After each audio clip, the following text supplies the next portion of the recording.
हैं।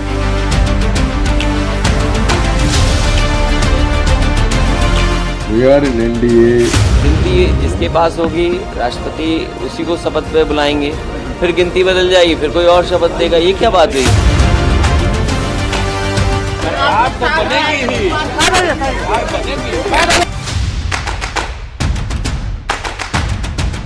देश को भी एक विश्वास दिलाना है कि एक अच्छा सा मजबूत सरकार अभी आगे भी बनने वाली है।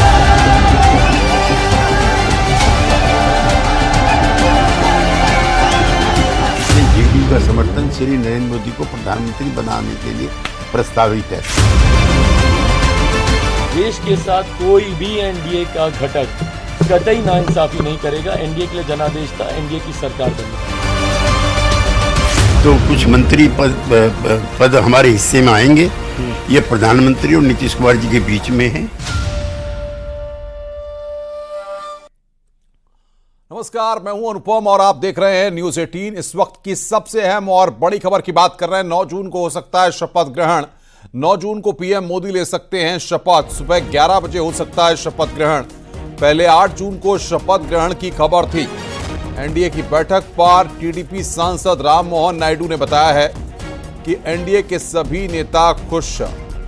7 जून को एनडीए सांसदों की बैठक होगी और फिर 9 जून को मोदी मंत्री, आपको बता दें कि मोदी जो है वो प्रधानमंत्री पद की शपथ लेंगे। ये यहां पर बड़ा अपडेट हम आपको दे रहे हैं। 9 जून को पीएम मोदी शपथ ले सकते हैं। मेरे जहां तक, मैं तो पर्सनली अटेंड नहीं किया, पर हमारे नेता चंद्रबाबू नायडू जी उस मीटिंग में थे और इतना ही हुआ कि एनडीए को मजबूत दिखाने की एक कोशिश, सारे नेता सब मिलकर देश को भी एक विश्वास दिलाना है कि एक अच्छा सा मजबूत सरकार अभी आगे भी बनने वाली है। तो उसके लिए देश के लोगों को भी एक मैसेज देना बहुत जरूरी है। तो उस हिसाब से वही एक बैठक हुई और सभी खुश नजर आ रहे थे और सभी आगे बढ़ने की सोच में है। तो 7 तारीख को एनडीए के एमपीज के साथ एक और बैठक रहेगी। उसके बाद 9 तारीख को मोदी जी का स्वेरिंग इन सेरेमनी रहेगा। एनडीए की सरकार बनाने के लिए कल दिल्ली में चलेगा बैठकों का दौर। सुबह 11 बजे संसद भवन के सेंट्रल हॉल में सबसे पहले बीजेपी संसदीय दल की बैठक होगी। इस मौके पर औपचारिक तौर पर बीजेपी संसदीय दल के नेता को चुना जाएगा। इस बैठक के तुरंत बाद एनडीए संसदीय दल की बैठक होगी। इसमें एनडीए संसदीय दल के नेता चुने जाएंगे। औपचारिकता के बाद बैठक में बीजेपी शासित राज्यों के मुख्यमंत्री, उप मुख्यमंत्री, एनडीए घटक दलों के अध्यक्ष और बड़े नेता शामिल होंगे। इसके बाद एनडीए के नेता राष्ट्रपति भवन जाकर सरकार बनाने का दावा पेश करेंगे।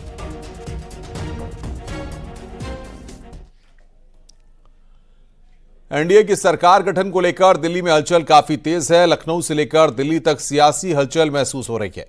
जेपी नड्डा के आवास पर जहां आज अहम बैठक हुई है, अमित शाह और राजनाथ सिंह बैठक में पहुंचे हैं।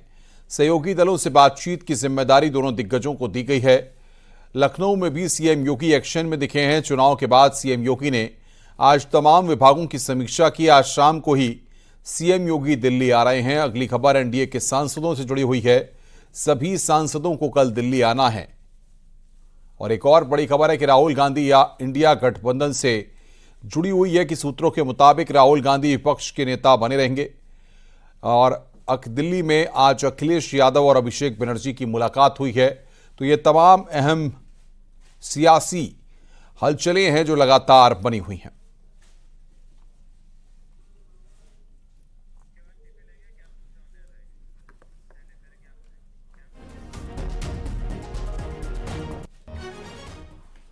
और आगे बढ़ने से पहले हम आपको बता देते हैं कि सरकार बनाने से जुड़ी आज की 10 बड़ी खबरें। टीडीपी सरकार को बाहर से समर्थन दे सकती है। सूत्र इस बात की जानकारी दे रहे हैं।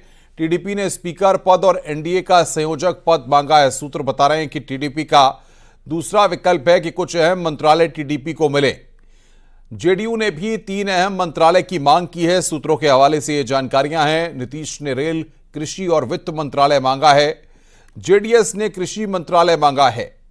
चिराग मांझी ने मंत्रालय की मांग की है। जीतन राम मांझी और चिराग को एक एक मंत्रालय मिल सकता है। शिंदे गुट ने भी 2 मंत्रालय की मांग की है। जेडीएस ने भी 2 मंत्रालय की मांग की है। तो ये 10 बड़ी बातें हम आपको बता रहे हैं।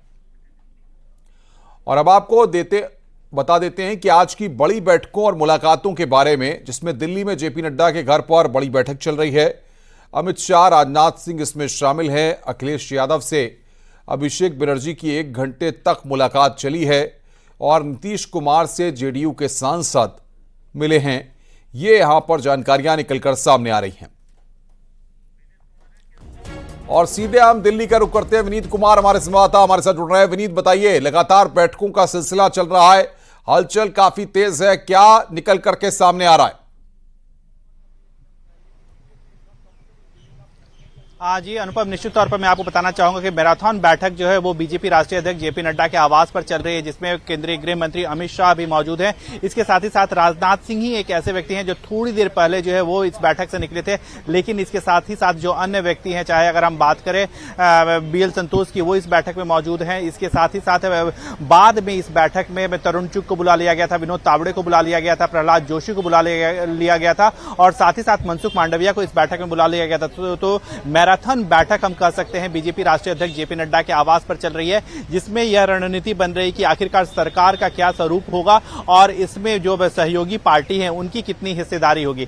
एक बड़ी बात यहां पर अनुपम मैं आपको बताना चाहूंगा कि जिस तरह से एक बात यहां पर जो हमारे सूत्र हमें बता रहे हैं कि एक बात यह तय है कि जो सीसीएस के जो विभाग हैं, चाहे वो विदेश मंत्रालय हो, चाहे गृह मंत्रालय हो, वित्त मंत्रालय हो, रक्षा मंत्रालय हो, ये जो विभाग है, ये विभाग केंद्र सरकार जो है वो अपने पास रखेगी। इसके साथ ही साथ लोकसभा अध्यक्ष पद की भी बात, जिस तरह से अगर हम टीडीपी की बात करें तो जब अटल बिहारी वाजपेयी की सरकार थी उस वक्त जो है जीएमसी बालायोगी जो है वो लोकसभा अध्यक्ष बने थे। उसी फॉर्मूले को टीडीपी जो है फिर से लागू करने की कोशिश करेगी, लेकिन उसके भी लगभग 2 दशक से अधिक का समय बीत गया है और उस वक्त एनडीए जो बीजेपी थी वो 180 पे थी और आज 240 से ज्यादा पर है। तो हो सकता है, बहुत संभव है कि टीडीपी को जो है वो बीजेपी जो है वो डिप्टी स्पीकर पद में जो है वो ऑफर कर सकती है। वहीं पर जेडीयू को भी डिप्टी चेयरमैन का पद जो है वो ऑफर किया जा सकता है। पहले भी हमने देखा है कि डिप्टी चेयरमैन का पोस्ट जो राज्यसभा में है वो जेडीयू के पास था। इसके साथ ही साथ जो कुछ अन्य मंत्रालय हैं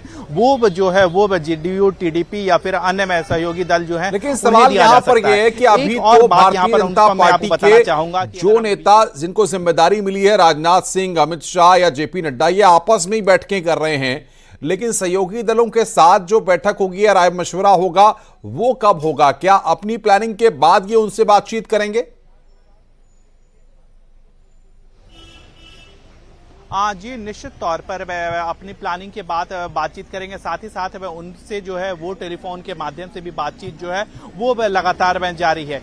एक और बड़ी बात यहां पर मैं आपको बताना चाहूंगा कि जेडीयू के ऑफर की भी अगर हम बात करें तो विजय सिन्हा जो डिप्टी सीएम है, इस वक्त रोकेंगे आपको, आप बने रहिए हमारे साथ। इस वक्त की बड़ी खबर आ रही है, एनडीए सरकार के गठन से जुड़ी बड़ी खबर यहां पर हम बता रहे हैं। बीजेपी 4 अहम मंत्रालय अपने पास रखेगी। सूत्र बता रहे हैं कि वित्त, गृह, रक्षा और विदेश मंत्रालय अपने पास रखेगी। बड़ी खबर, वित्त, गृह, रक्षा और विदेश मंत्रालय बीजेपी अपने पास रखेगी।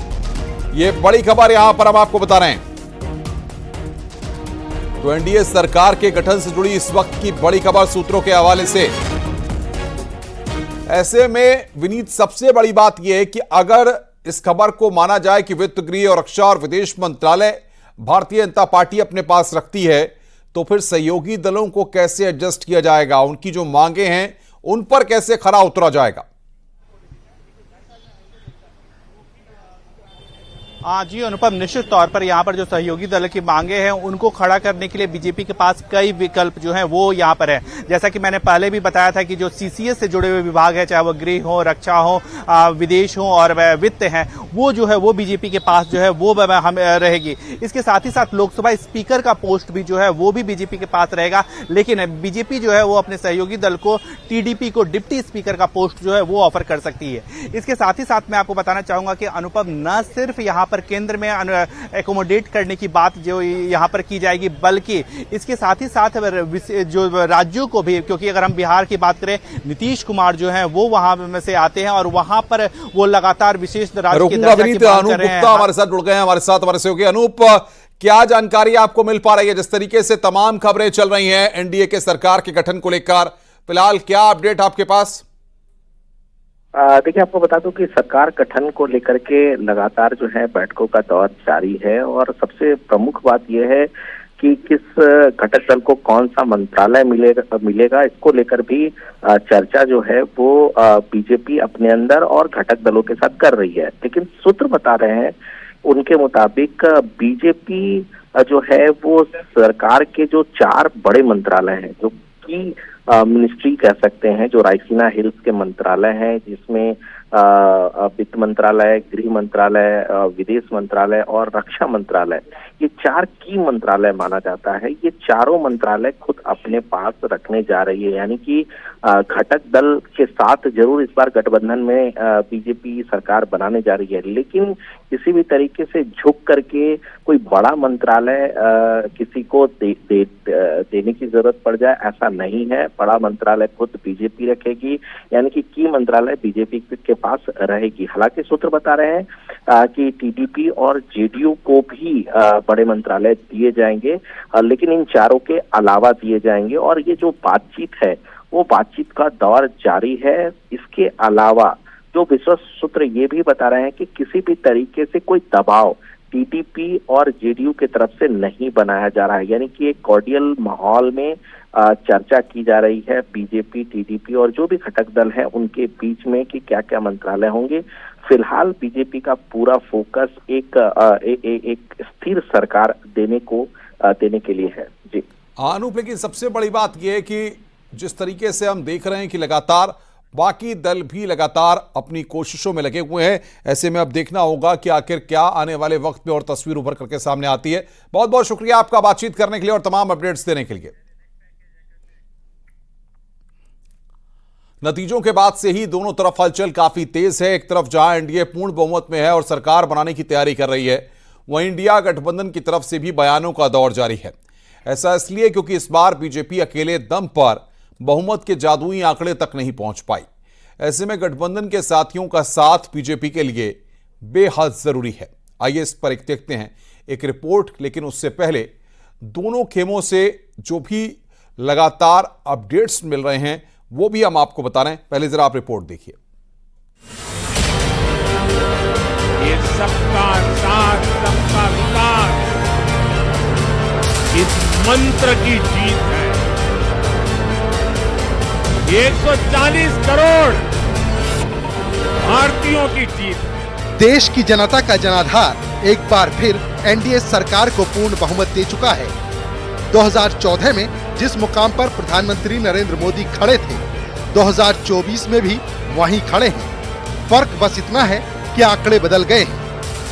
बीजेपी बहुमत के जादुई आंकड़े तक अकेले बेशक न पहुंच पाई हो, लेकिन बहुमत उसके साथ है, क्योंकि एनडीए के पास न सिर्फ 272 का स्पष्ट आंकड़ा है, बल्कि उसके आगे की करीब 25 सीटों पर भी उसका ही कब्जा है। ये भारत के संविधान पर अटूट निष्ठा की जीत है। ये विकसित भारत के प्रण की जीत है। ये सबका साथ सबका विकास इस मंत्र की जीत है। 140 करोड़ भारतीयों की जीत है। तीसरी बार सरकार बनाने के लिए मोदी पूरी तरह से प्रतिबद्ध हैं। लेकिन जो शोर विपक्ष में सुनाई दे रहा है, जिस तस्वीर की चर्चा हो रही है, वो ये कि नीतीश कुमार और चंद्रबाबू नायडू क्या करेंगे। अब एनडीए की बैठक के बाद इसकी तस्वीर भी साफ हो चुकी है। नीतीश कुमार ने मोदी को समर्थन पत्र सौंप दिया है। चंद्रबाबू नायडू ने एनडीए को समर्थन दे दिया है। 15 छोटे बड़े दल निर्दलियों का समर्थन बीजेपी को मिल चुका है। नरेंद्र मोदी को एनडीए का नेता चुन लिया गया है।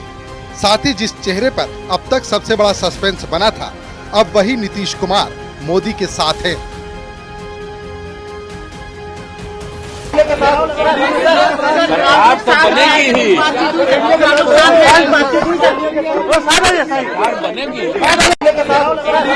सरकार तो बनेगी ही। How can we contest elections if you are not a part of NDA? Three parties combined we collected. Why you got that doubt? I don't know. Sir, how was the meeting? How was the meeting, sir? Good. We elected. Sir, any portfolio? Sir, any portfolio? 10 सालों तक सत्ता के शिखर पर टिके रहना, 10 साल बाद चुनाव में अड़े रहना और उसके बाद जीत की ऐसी तस्वीर तैयार कर देना कि विपक्ष जीतता तो दिखे लेकिन सत्ता से दूर रहे, ये मोदी ही कर सकते हैं और उन्होंने ऐसा कर दिखाया। तभी तो पिछले 60 वर्षों में ऐसा पहली बार हुआ है जब 10 साल सत्ता में रहने के बावजूद कोई सरकार पूर्ण बहुमत के साथ सरकार बनाने जा रही है, लेकिन विपक्ष इसलिए खुश है क्योंकि बीजेपी को पूर्ण बहुमत नहीं मिला। कांग्रेस पार्टी ने इस चुनाव में, कांग्रेस पार्टी के सब नेताओं ने 2-3 चीजें की। सबसे पहले हमने इंडिया गठबंधन के पार्टनर्स की रिस्पेक्ट की, उनकी जो विशेष थी उनको हमने साथ लिया और आपने देखा होगा कि जहां भी गठबंधन लड़ा हम एक होके लड़े। दूसरी बात, कांग्रेस पार्टी ने क्लैरिटी से हिंदुस्तान को एक नया विजन दे दिया है, pro poor vision, pro production vision Hindustan को इंडिया गठबंधन ने साफ दे दिया है। आंकड़ों में बहुमत से काफी दूर रहने के बावजूद इंडिया गठबंधन की सत्ता पर काबिज होने की कोशिशें शुरू हो गई हैं। Bureau report, news 18। बड़ी खबर मेरठ से है। बीजेपी नेता और पूर्व विधायक संगीत सोम का बयान आया है। मोदी जी का जलवा है, तीसरी बार प्रधानमंत्री बनने जा रहे हैं, समीक्षा होनी चाहिए। संगीत सोम ने मुजफ्फरनगर सीट पर हार का कारण जानने की भी बात कही। कहा, हमारे समय मुजफ्फरनगर की सरदना विधानसभा थी और हम वहां जीते। 60 साल के बाद फिर तीसरी बार कोई इतने बड़े बहुमत से सरकार बन रही है, ये 60 साल के बाद हो रहा है। और ये हमारे देश के यशस्वी प्रधानमंत्री नरेंद्र भाई मोदी जी का अपना जलवा है, उनका विजन है, उनकी कार्यशैली है, उनके काम करने की जो क्षमता थी, जो उन्होंने देश में काम किए, जो बहन बेटियों के लिए, जो देश के लिए, जो समाज के लिए, जो हर फील्ड में काम किए, ये उसी का नतीजा है कि देश में एनडीए की पूर्ण बहुमत की सरकार तीसरी बार बनने जा रही है। और इसके लिए देश के वो सभी वोटर्स, सभी लोग बधाई के पात्र हैं जिन्होंने तीसरी बार भारतीय जनता पार्टी और एनडीए को चुना। सब क्षेत्रों के लिए काम किया और खासतौर से अगर मुजफ्फरनगर की भी बात करेंगे तो सरधना विधानसभा नहीं हारी है, बाकी विधानसभा हारे। सरधना विधानसभा जो हमने कहा था कि सरधना विधानसभा नहीं हारेगी, इतने सब कुछ होने के बाद भी सरधना विधानसभा हम बराबर रहे हैं। अब देखिए, कहने वाले क्या कहते हैं उससे मुझे नहीं पता, लेकिन मुझे इतना पता है कि मैं भारतीय जनता पार्टी का कार्यकर्ता हूं और मैं, चूंकि सरधना विधानसभा उसी में है और सरधना विधानसभा पे मैंने कहा था यहाँ हारने नहीं दूंगा, तो ऑलमोस्ट वहाँ हम हारे नहीं है, करीब करीब हम बराबर रहे हैं। भले ही हम बाकी 2-3, हम बुढ़ाना में हार गए, बुढ़ाना में हम बड़ी वोटों से हार गए, हम चरथावल में बड़ी वोटों से हार गए, लेकिन सरधना में नहीं हारे। सरधना मेरी विधानसभा है तो मैंने वो नहीं हारने दी। अगर मैं ही इतना बड़ा नेता हूं तो फिर बाकी क्या कर रहे हैं? अगर मैं ही हर जगह खेल कर सकता हूँ। देखिए साहब, मैं भारतीय जनता पार्टी का कार्यकर्ता हूँ। मेरी जिम्मेदारी मुजफ्फरनगर लोकसभा में सरधना की थी और सरधना हमने नहीं हारने दी। 45 वोटों का अंतर रहा, जो कोई अंतर नहीं होता। देखिए, जो इंडिया गठबंधन था, जो ठगों का एक ठगबंधन बना था, वो पूरे देश में एक माहौल बना रहे थे कि रिजर्वेशन ख़त्म कर दिया जाएगा, ओबीसी का आरक्षण ख़त्म कर दिया जाएगा, ये कर दिया जाएगा, एससी का आरक्षण ख़त्म कर दिया जाएगा। वो उसे फैलाने में कामयाब नहीं हुए। कुछ हद तक उन्होंने कुछ हमारे भाई बहन थोड़ा सा बिचल गए, जिससे थोड़ा फर्क पड़ा है। हालांकि वो ये सब में सफल नहीं हो पाए। भारतीय जनता पार्टी ना किसी आरक्षण को खत्म करने जा रही है, ना आरक्षण को कोई छेड़ने जा रहा है। आरक्षण परंपरागत जिस तरीके से चलता आ रहा है उसी तरीके से चलेगा। कुछ बड़बोले नेताओं की वजह से कुछ सीटें हारे हैं, क्या उनको आप समझाना चाहेंगे और अपने कार्यकर्ताओं से क्या अपील? अब बेसिकली अब किसे बड़बोला कहेंगे, किसे नहीं बड़बोला कहेंगे, ये सब विषय है। आखिर हम जो भी सीट हारे उसे क्यों हारे, उसमें जांच होनी चाहिए, जांच होनी चाहिए, बिल्कुल होनी चाहिए, बिल्कुल होनी चाहिए, हर हालत में होनी चाहिए। सजा भी किस सीट को हम हारे और किस सीट को किसकी वजह से हारे, उसे सजा भी मिलनी चाहिए। मैं कह रहा हूं इस बात को, और मेरा कहना यह है कि मेरी जिम्मेदारी सरधना विधानसभा की थी, सरधना विधानसभा पर नहीं हारे। और इस बीच एक और बड़ी खबर आ गई है। कांग्रेस अध्यक्ष मल्लिकार्जुन खड़गे ने 8 जून 11 बजे कांग्रेस मुख्यालय में सीडब्ल्यूसी की बैठक बुलाई है। सूत्र बता रहे हैं लोकसभा चुनाव के नतीजे पर बैठक में चर्चा होगी। बड़ी खबर, चुनाव नतीजों पर कांग्रेस पार्टी ने बैठक बुलाई है सीडब्ल्यूसी की, जिसमें चर्चा होगी। 8 जून को 11 बजे बैठक बुलाई गई है।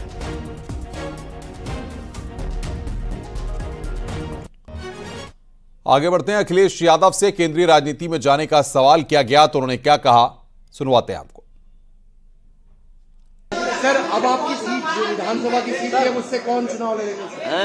आप आपका मन हो तो बताओ, हम लड़ा दें आपको भी। सीधा सवाल है, क्या अभी कोई स्थिति आप देखते हैं इंडिया गठबंधन की सरकार? मैंने आपसे कहा कि खुश करने से सरकारें बन रही हैं, तो कोई खुश और भी कर सकता है। खड़गे जी ने कहा अभी उम्मीद बाकी है। खड़गे जी ने कहा वेट एंड वॉच। लोकतंत्र में और गिनती जब होती है तो आस और उम्मीद कभी खत्म नहीं होनी चाहिए। आस हमेशा बनी रहनी चाहिए, उम्मीद हमेशा रहनी चाहिए। कितने दिनों में उम्मीद है कि पार्लियामेंट की रणनीति क्या डिस्कस हुई कल सर? अभी बता दें आपको। अखिलेश जी, जयंत जी से बातचीत करेंगे आप लोग अगर जरूरत पड़ी तो? नौकरी का सवाल पे क्या जयंत जी से बातचीत? मैं समझता हूँ अग्निवीर व्यवस्था तुरंत खत्म होनी चाहिए। जयंत जी से बातचीत करेंगे? सरकार को स्वीकार करना चाहिए कि उनकी गलती है कि उन्हें अग्निवीर जैसी व्यवस्था नहीं लानी चाहिए। और न केवल अग्निवीर व्यवस्था खत्म होनी चाहिए, बल्कि बहुत से नौजवान जिनको रोजगार नहीं मिल पाया, फौज में जाना चाहते थे, उन्हें उम्र की छूट भी देनी चाहिए। अखिलेश जी, इतनी सीटों की उम्मीद थी और भी ज्यादा। एनडीए सरकार बनाने में लगी है और शपथ 8 तारीख को होने जा रही है। 7 तारीख को राष्ट्रपति ने समय ले लिया। तो अच्छी बात है, वो तो गिनती है। गिनती जिसके पास होगी, राष्ट्रपति उसी को शपथ पे बुलाएंगे, फिर गिनती बदल जाएगी, फिर कोई और शपथ देगा। ये क्या बात हुई? तो शपथ। रुक रहे हैं यहां पर एक ब्रेक के लिए। खबरों का सिलसिला लगातार जारी है।